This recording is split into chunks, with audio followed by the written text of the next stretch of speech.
ओं नमो भगवते वासुदेवाय। नारायणं नमस्कृतं नरं चैव नरोत्तमं देवीं सरस्वती व्यासं ततो जयमुदीरयेत्। मूकं करोति वाचालं पङ्गुं लङ्घयते गिरिं यत्कृपातमहं वन्दे परमानन्दमाधवं। निगमकल्पतरुर्गलितं फलं सुखमुखादमृतद्रवसंयुतं पिबत भागवतं रसमालयं मुहुरहुः रसिका भुवि भावुकाः। आज आम अति बड़ी जगन्नाथ दासकृत ओडिया भागवत पंचम स्कंद त्रयोदश अध्याय आलोचना करवा। महाभागवत भरत रहुगण राजा को रूपक छल जो संसार अरण्य कथा कही श्री सुखदेव ताकू अल्प बुद्धि मणिशंकर बोधगम्य भाषा सदृष्टांत ताकू बुझे क्रम सूत्र से कर्मर प्रकार भेद गृह एवं विषय भोगर जंत्रणा एवं सुवर्णर दोष कथा कही सारी असत्संगर कष्ट मध्य से उपस्थापन करिसंती। ब्राह्मण उवाच जे पथ अत्यंत दुर्गम माया रे तहि होई भ्रम रजत मरे भिन्न मति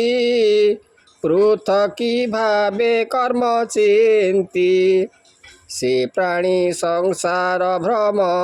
ये सुखर लेस तार नाही ए जे संसार महाघोर नाना दुस्तर भयंकर एते एथे निवेशी दृढ़ मन नाना जात नारजे स्थान बाते उन्मेल रेणु लागे के चक्षु बुझी दुख भागे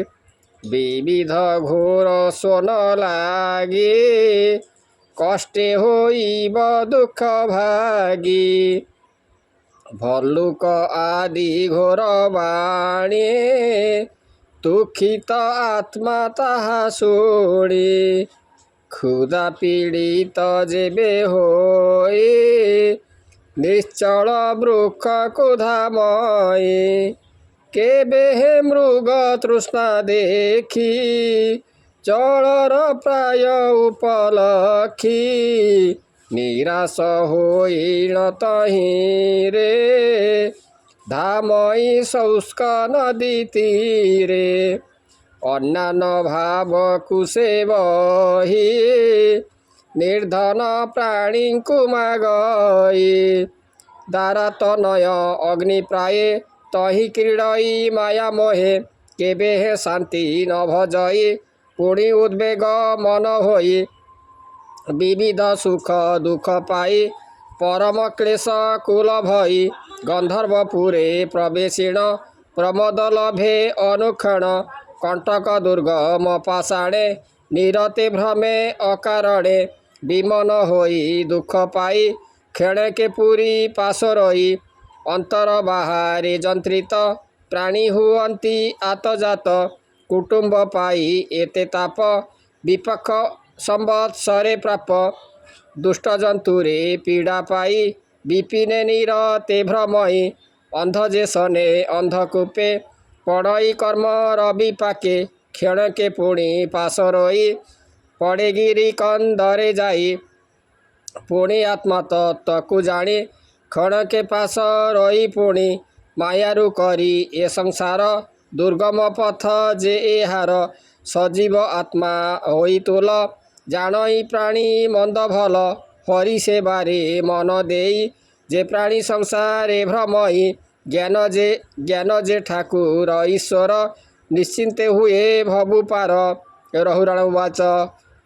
साधु मानक जन्म सार संसार किबा जन्म आर जे जन हृषिकेश गुण बदने करे उच्चारण श्रवणे शुणी जस गाई सुसाधु संगते मिलई भोस्वामी तुम्भ पाद रेणु मो देहे लागिला कजेणु सर्वदूरित खेय गला निर्मल मो मन होइला अविद्या कर्म जे मोहर भोस्वामी समागत तोर अविवेक अविद्या माने हत होइले तोर पुण्य तोते मोहर नमस्कार ए बटु रूप जे तोहर अवधूत रूपकु धरु पृथ्वी पर्यटन करु। श्री शुकवाच एमंत कहिण राजन बंदिला विप्रंक चरण राजार पूजा को घेनिले धरणी भ्रमणे गमिले ए रूप धरी से ब्राह्मण पृथ्वी करे पर्यटन राजार कुशल निमन्ते भ्रमे भ्रमन्ती ए जे नित्य एमन्ते रहु राण बाणी आनन्दे शुणे विप्रमणे परम करुणा से बही रहुराण को तत्व कही हरस होई रहुराण परम तत्व जे जा पाई हरस होई रहुराण परम तत्व जे पाइन आत्मा अविद्या ध्यान जेते देह अहंकार समेते तखणे छाड़िला सकल सुण परीक्ष महिपाल भागवत आश्रय जन एड़े प्रभाव हे राजन। परीक्षित वच बहु प्रकारे ए संसारे ए भागवत श्रेष्ठ करे एहांक वाक्य अनुसारी से प्राणी संसार रुतरी एहांकु की गति अपरे गति अगति किबा करे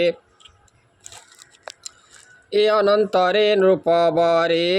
एथु दुर्गम जे अपरे ताहार संगठन जेते सकल मोहर अग्रते तू अनुग्रह करी कह मोहर फेड़ी न संदेह से विप्र रहुराण बाणी आनंदे शुणे नृपमणे कर्णे शुणंती जेते प्राणी घोर संसार जानती ऋणी सकल पापु से तरंती अंते मुक्ति से लभंती कहई विप्र जगन्नाथ पंचम स्कंदे भागवत इति श्रीमद्भागवते महापुराणे परमहंसां संहितायां वैयासिकां पंचम स्कंदे रहुराण संभाषणे नाम त्रयोदश अध्याय। ओं नमो भगवते वासुदेवाय।